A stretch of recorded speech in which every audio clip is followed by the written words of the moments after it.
पेशी खिदमत है कहानी वापसी का तीसरा हिस्सा। शाम के वक़्त नरगिस और उसकी वालदा फहमीदा लॉन में बैठे चाय पी रहे थे कि नरगिस के मोबाइल पर बेल बजी। स्क्रीन पर मकबूल अहमद का नंबर था, जिस नंबर पर उसने असद के कहने पर अपनी तस्वीर सेंड की थी। उसने कॉल रिसीव की। अस्सलामु अलैकुम बेटा, आप नरगिस बात कर रही हैं? दूसरी तरफ से भारी भरकम लहजे में कहा गया। वालेकुम अस्सलाम, आप अंकल मकबूल हैं ना? जी, मैं असद का अंकल मकबूल अहमद हूँ और आज ही दारुल हुकूमत आया हूँ। मैं आपसे और आपके पेरेंट्स से मिलना चाहता हूँ। आप अपना एड्रेस बताएंगी? नरगिस ने फहमीदा से इजाज़त लेने के बाद अपना एड्रेस बताया। 1 घंटे बाद वो उनके घर की डोर बेल बजा रहे थे। मुलाजिम मकबूल अहमद को अंदर ले आया। फहमीदा ने उन्हें ड्राइंग रूम में ले जाना चाहा, मगर उन्होंने लॉन में बैठने का इसरार किया। मुलाजिम के चाय और दीगर लवाज़मात लाने तक वो सोच रहे थे कि बात कैसे शुरू करें। उनकी मुश्किल खुद फहमीदा ने आसान कर दी। कहिए भाई साहब, कैसे आना हुआ? नरगिस बेटी से तो मेरा तारुफ हो ही चुका है, आपसे भी अपना तारुफ करवा दूं। वैसे तो नरगिस आपको मेरे बारे में बता चुकी होगी। मैं असद का अंकल मकबूल अहमद, हार्ट सर्जन हूँ। नरगिस के सीने में रेशम का दिल धड़क रहा है। वो ही रेशम जो असद की बीवी थी। वो अपनी बीवी को टूट कर चाहता था। मकबूल अहमद तफसील से फहमीदा को सूरत हाल से आगाह करने लगे। फिर बोले, रेशम की मौत से असद टूट कर बिखर चुका है। अगर आप मुनासिब समझें तो नरगिस और असद।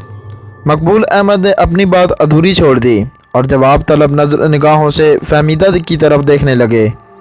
फहमीदा कुछ देर खामोश रहीं, फिर कदर तवक्कुफ से कहने लगीं, मैं नरगिस से भी असद के बारे में सुन चुकी हूँ और अंदाज़ा है कि यह भी असद को पसंद करने लगी है। अभी कुछ दिनों पहले नरगिस के पापा ने फ़ोन करके बताया था कि उन्होंने अपने किसी दोस्त के बेटे से नरगिस की शादी करने का फ़ैसला किया है, जो कि उनका बिज़नेस पार्टनर भी है। सच तो ये है कि मैं ख़ुद भी बेटी की खुशी चाहती हूँ, मगर हतमी फ़ैसला तो नरगिस के पापा ही करेंगे, इसलिए आपको उनके वतन आने का इंतज़ार करना पड़ेगा। वैसे वो इसी महीने वतन लौट रहे हैं। मकबूल अहमद जल्द रुखसत हो जाना चाहते थे, मगर फहमीदा ने उन्हें रात के खाने पर रोक लिया। ड्राइंग रूम में खाना खाते हुए मकबूल अहमद की निगाह दाएं सिमत की दीवार पर आवेज़ा एक फ्रेम शुदा तस्वीर पर पड़ी तो वो शशदर रह गए। उनकी निगाहों के ताक़ुब में फहमीदा ने भी तस्वीर की तरफ देखा। ये नरगिस के पापा और मेरी शादी की तस्वीर है। वो मुस्कुराईं। खाने के बाद मकबूल अहमद वहाँ से उजलत के साथ निकले। वो जिस जल्दी में नरगिस के घर आए थे, उसी जल्दी में एयरपोर्ट पहुँचे। खुशकिस्मती से अगली फ़्लाइट घंटे बाद थी, जिसका टिकट बआसानी मिल गया। कराची एयरपोर्ट पहुंचकर उन्होंने असद का नंबर डायल किया।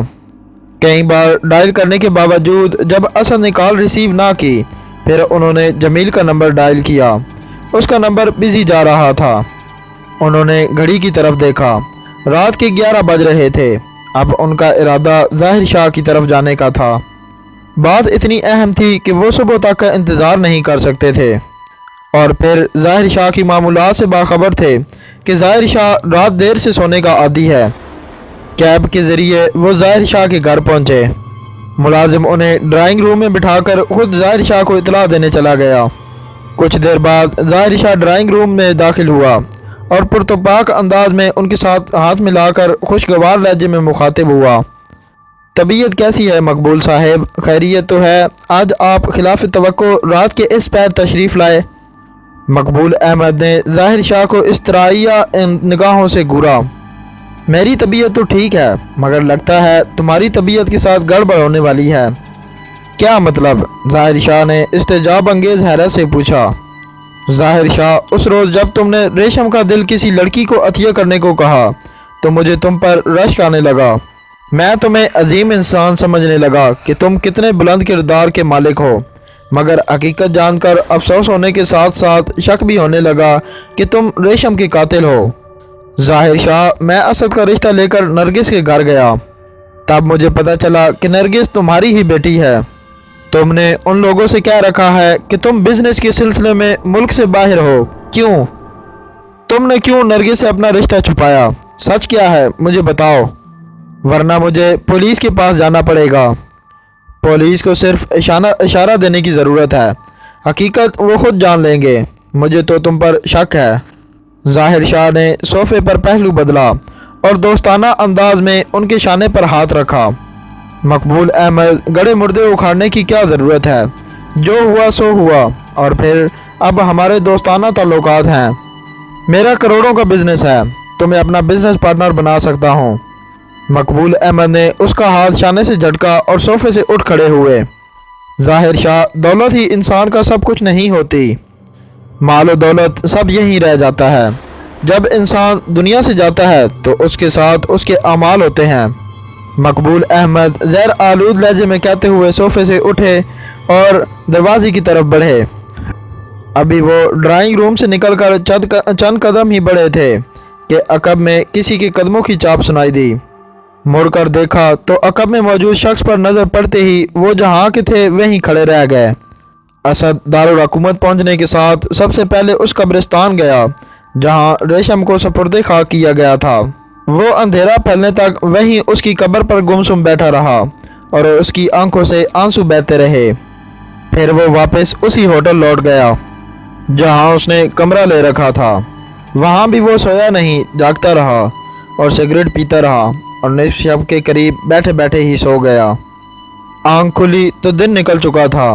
रूम सर्विस को नाश्ते का ऑर्डर देने के बाद उसने ड्रेस चेंज किया और एक तरफ रखा अपना मोबाइल फ़ोन उठाया तो चौंक पड़ा। 2-3 कॉल्स मकबूल साहिब और नरगिस की थीं। इसी तरह जेल के नंबर से भी कॉल्स की गई थीं जो गुज़िश्ता शाम के वक़्त की थीं। मोबाइल फ़ोन साइलेंट पर था, इसलिए उसे खबर ना हो सकी। अभी वो मकबूल अहमद का नंबर डायल करने ही वाला था कि उसके मोबाइल फ़ोन की बेल बजने लगी। नंबर जमील का था। उसने कॉल रिसीव की। असद, कहाँ हो तुम? कल से तुम्हारा नंबर ट्राई कर रहा हूँ मगर तुमने कॉल रिसीव ना की। सॉरी यार, मेरा मोबाइल फ़ोन साइलेंट पर था। अभी मोबाइल फ़ोन उठाया तो मालूम हुआ अंकल की भी मिस कॉल थी। उसने शर्मिंदा लहजे में माजरत की।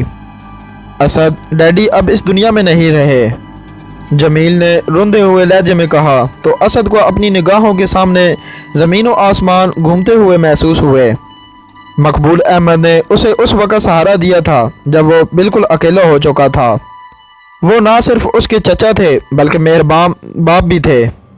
ये कैसे हुआ? उसकी आंखों से आंसू बहने लगे।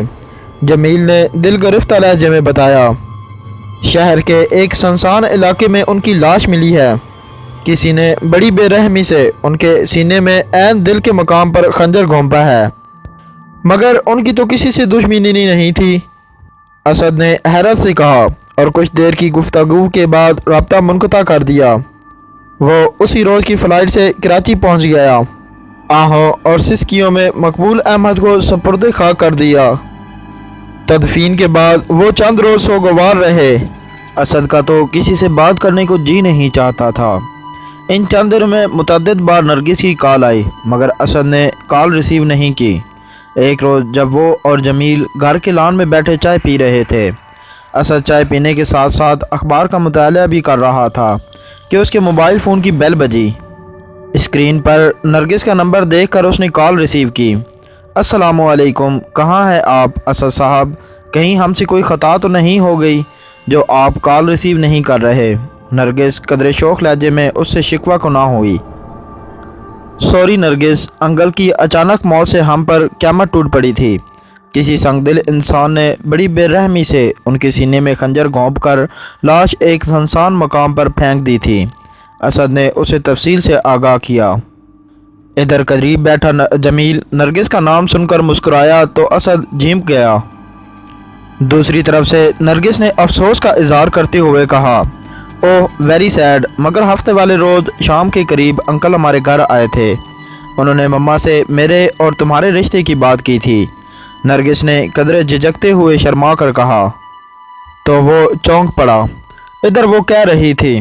अचानक वो ड्राइंग रूम में पापा की तस्वीर देखकर चौंक पड़े थे। फिर वो उजलत में वहाँ से रवाना हो गए। ऐसा लगता है जैसे अंकल पापा को जानते थे, इसलिए तस्वीर देखकर चौंके थे। मेरे ख्याल में हो सकता है कि वो उनके दोस्त हों। वो असद की दिली कैफियत से बेखबर बोली जा रही थी। क्या तुम मुझे अपने पापा की तस्वीर सेंड कर सकती हो? असद ने मुस्तरब लहजे में पूछा तो वो बोली, सेंड करने की क्या ज़रूरत है, मैं कराची आई हूँ। हम कहीं मिल लेते हैं, मुलाकात भी हो जाएगी और पापा की तस्वीर भी देख लेना। क्या मतलब, तुम कराची आई हुई हो? असद ने तगय्युर ज़दा लहजे में पूछा। दरअसल मेरी एक फ्रेंड आशी की चंद रोज़ बाद शादी है, उसी की दावत पर मम्मा के साथ कराची आशी के घर आई हूँ।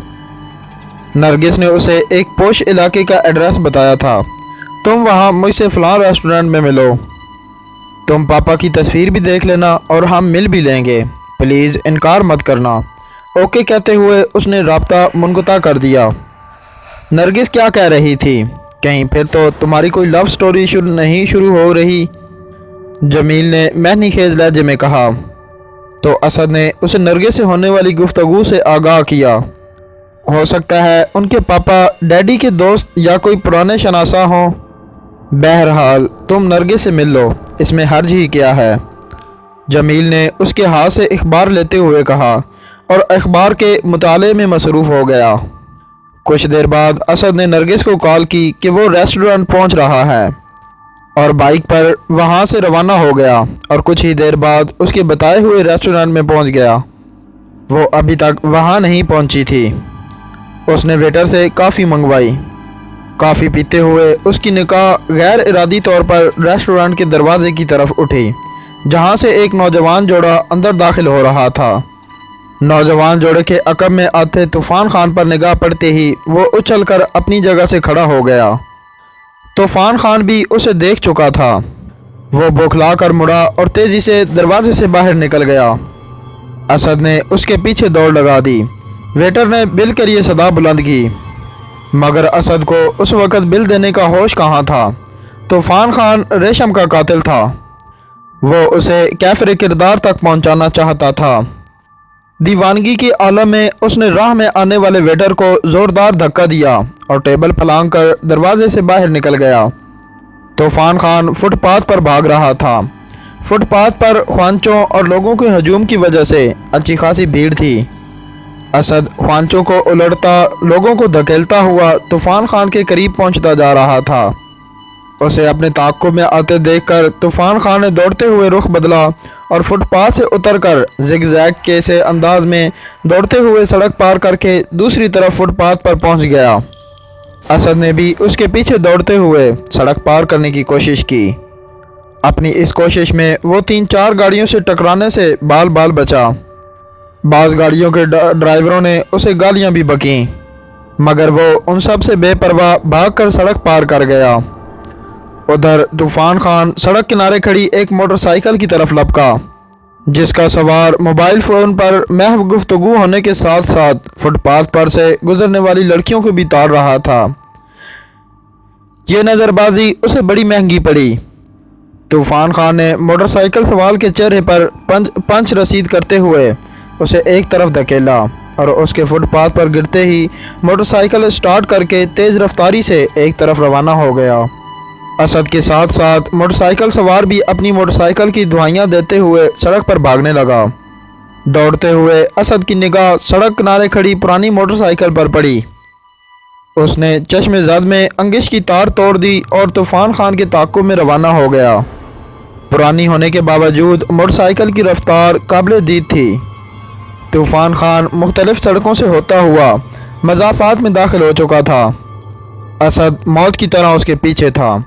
उस वक़्त वो जिस सड़क पर आगे पीछे तेज़ रफ्तारी से गाड़ी दौड़ा रहे थे, उस सुनसान सड़क पर दूर दूर तक आबादी का नामो निशान तक ना था। सड़क पर भी इक्का दुक्का ही गाड़ियाँ रवां दवां थीं। फिर देखते ही देखते तूफ़ान खान ने मोटरसाइकिल सड़क से कुछ मैदानी इलाके में उतार दी, जहां एक पुरानी तर्ज तामीर की एक वसी और अरीज़ इमारत मौजूद थी। तूफ़ान खान इमारत की फाटक नुमा गेट से मोटरसाइकिल समेत अंदर दाखिल हुआ। असद ने मोटरसाइकिल इमारत के बाहर ही रोक दी और अंदर दाखिल हो गया। एकड़ पर मुश्तमिल इस इमारत का अहाता ही काफ़ी वसी और अरीज़ था, जिसमें मुख्तलिफ़ किस्म की गाड़ियों का काट कबाड़ और पुराने जंग आलूद गाड़ियाँ दर्जनों की तादाद में मौजूद थीं। मगरिब का वक्त होने के बायस अंधेरा आहिस्ता आहिस्ता फैलता जा रहा था। उसने तूफान खान की तलाश में इधर उधर निगाहें दौड़ाईं तो वो उसे पुरानी सी खटारा ट्रक के बोनट पर इत्मीनान से बैठा दिखाई दिया। तूफान खान ने उसे देखकर हाथ हिलाए और छलांग लगाकर बोनट से उतर गया। असद इश्ताल में आकर उसकी तरफ लपका ही था कि तूफान खान ने अपने लिबास में पोशीदा पिस्टल चश्मे ज़दन में निकाल कर उस पर तान लिया। असद रुक जाओ, इस खेल में तुम्हारा किरदार बस यहीं तक था। तुम क्या समझते हो मैं तुमसे डर कर जान बचाने के लिए भाग रहा था? ये मेरी प्लानिंग का हिस्सा था। मैं तुम्हें किसी सुनसान जगह घेर कर मारना चाहता था। तुम बेवकूफ़ों की तरह मेरे पीछे दौड़े और मेरी बिछाए हुए जाल में फंस गए। असद ने कहर आलूद निगाहों से उसे देखा। मगर क्यों? मैंने तुम्हारा क्या बिगाड़ा था और तुमने रेशम का कत्ल क्यों किया? मैं तो तुम्हें जानता तक नहीं, फिर तुम्हारी मुझसे क्या दुश्मनी है? असद गुस्से से चिल्लाया। उसी वक़्त इमारत के बैरूनी हिस्से की लाइट्स ऑन हो गईं। इसका जवाब मैं नहीं तुम्हें वो देंगे। तूफान खान ने इमारत की तरफ इशारा किया जिसके खुले दरवाजे से कोई चलता हुआ उनकी तरफ आ रहा था। फिर वह सामने आया तो असद पर गोया हैरत के पहाड़ टूट पड़े। वो ज़ाहिर शाह था, रेशम का बाप। असद ने शायद कभी ख्वाबो ख्याल में भी यह ना सोचा था कि ज़ाहिर शाह से कभी इस तरह की सूरत हाल में मुलाकात होगी। आप यहाँ? उसके मुंह से बेसाख्ता निकला। हाँ मैं, ज़ाहिर शाह हंसा। रेशम के कत्ल और मकबूल अहमद के कत्ल का यूँ समझो मैं ही जिम्मेदार हूँ। क्या? कहते हुए असद का मुंह खुले का खुला रह गया। वो सकते कैसे आलम में ज़ाहिर शाह को देख रहा था। ज़ाहिर शाह उसकी ज़हनी कैफियत से बेनियाज कह रहा था, असद आज तुम्हारी ज़िंदगी की ये आखिरी रात है, इसलिए सब कुछ तफसील से बता रहा हूँ ताकि तुम्हारे जहन में कोई खलिश बाकी ना रहे। अगर ऐसा हुआ तो तुम मरने के बाद भी बेचैन रहोगे। ये लगभग 20-22 साल पुरानी बात है, जब मैं गुर्बत से तंग आकर अपनी आबाई ज़मीन फ़रोख्त करके अपनी 1 साला बेटी नरगिस और बीवी को तन्हा छोड़कर हसूल रोज़गार के लिए एक मगरबी मुल्क जा पहुंचा। मैं गैर कानूनी तरीके से उस मुल्क में दाखिल हुआ था, इसलिए कानून से छुपना पड़ रहा था। कभी काम मिलता और कभी नहीं, और अगर काम मिलता भी तो मेरी गैर कानूनी हैसियत की वजह से मुआवजा कम ही मिलता, जो मेरे उन ख्वाबों को पूरा करने के लिए काफ़ी ना था जो आंखों में बसाए मैंने दियारे गैर का रुख किया था। उन्हीं दिनों मेरी मुलाकात वकार हुसैन से हुई, जो मेरा हमवतन था। उसके अमीराना ठाठ बाट ने मुझे खासा मुतासर किया। मेरी खस्ता हाली देखकर उसने मुझे अपने साथ काम करने की ऑफ़र की तो मैंने फ़ौरन हामी भर ली। वो हीरो का स्मगलर था। रफ्ता रफ्ता वो मुझ पर एतमाद करता गया। अपनी सफाक और वीराना फितरत की वजह से महज 2 साल के कलील अरसे में मेरा शुमार गिरोह के सरकर्दा अफराद में होने लगा। उन्हीं दिनों वहाँ की गवर्नमेंट ने स्मगलरों के ख़िलाफ़ ऑपरेशन का आगाज़ किया तो हमारा गिरोह भी उनकी जद में आ गया। हमने गिरफ्तारी देने की बजाय मुकाबले को तरजीह दी। हम मुहासरे में आ चुके थे। गिरोह के तकरीबन तमाम अफराद मारे गए। खुद वकार हुसैन के सीने में गोली लगी थी। उसने आखिरी सांसों में मुझसे वादा लिया कि मैं उसकी बीवी और बेटी का ख्याल रखूँगा, जो उसकी असलियत से आगाह नहीं। बीवी और बेटी की नज़र में वो बिजनेसमैन था।